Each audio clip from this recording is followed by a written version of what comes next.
Dear viewers, আসসালামু আলাইকুম।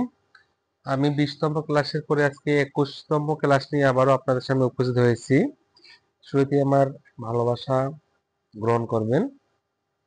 তো আমাকে ভালোবেসে থাকলে শুরুতেই আমি বলে দিই, আমার ইউটিউব চ্যানেলটি ইলেপ ইলেপ H8Q চ্যানেলটি সাবস্ক্রাইব করতে অবশ্যই ভুলবেন না।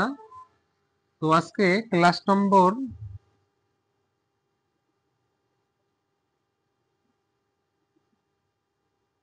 21।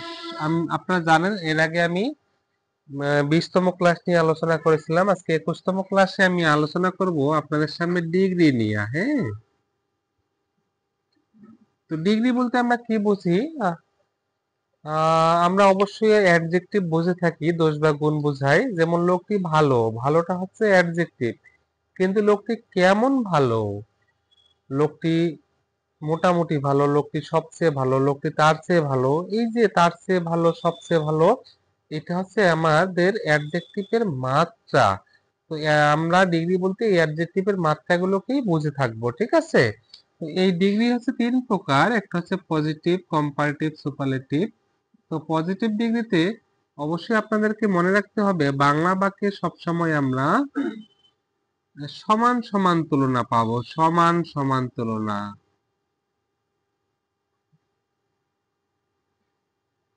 যেমন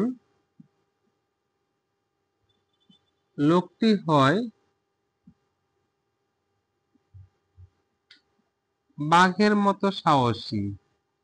অর্থাৎ বাঘ যেমন সাহসী, লোকটাও তেমন সাহসী। সবসময় আমরা মতো কথাটা খুঁজে খুঁজে পাবো, মতো। আর এই মতোর নাম দেবো আমরা 2 নাম্বার শব্দ, এর নাম দুই। দুইয়ের পরে আপনারা জানেন 3 হয়, তার আগেরটা 1 হয়। বাকি সবগুলা প্রধান বাক্য। ইংরেজি করার জন্য আমরা কি বসাবো? প্রথমেই প্রধান বাক্যটা বসাই দেব, তারপরে অ্যাজ বা সো বসাই দেব, তারপর বসাবো ওয়ার্ড নাম্বার 3,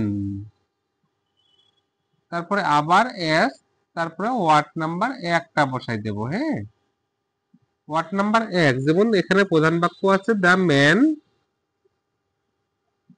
ইজ, তারপর বসাবো অ্যাজ, তারপর পজিটিভ 3 নাম্বার শব্দ হচ্ছে ব্রেভ মানে সাহসী, আবার অ্যাজ, তারপর ওয়ার্ড নাম্বার 1 হচ্ছে টাইগার, ঠিক আছে? এই হচ্ছে আমাদের পজিটিভ ডিগ্রি। আরেকটা বাক্য লিখলে আপনারা ক্লিয়ার হয়ে যাবেন। তুমি হও আমার মতো লম্বা, ঠিক আছে? তাহলে মতোটা 2, লম্বাটা 3, আগেরটা 1। তুমি হও প্রধান বাক্য। প্রথমে কি বসাবো? ইউ আর, তারপর বসাবো এস, তারপর 3 নাম্বার শব্দ হচ্ছে টল, তারপরে আবার এস, তারপর ওয়ার্ড নাম্বার 1 হচ্ছে আই। সবসময় নমিনেটিভ কেসে আমরা ডিগ্রিতে বসানোর চেষ্টা করব। তো ওই হচ্ছে আমাদের পজিটিভ ডিগ্রি 21তম ক্লাস। আমি আবারও 22তম ক্লাস নিয়ে আপনাদের সামনে উপস্থিত হব। তো অবশ্যই আমার চ্যানেলটি সাবস্ক্রাইব করবেন, চ্যানেলটিতে লাইক দিবেন, কমেন্টস করবেন এবং অবশ্যই শেয়ার করতে করতে আপনারা ভুলবেন না। তো আজকের জন্য খোদা হাফেজ, আসসালামু আলাইকুম।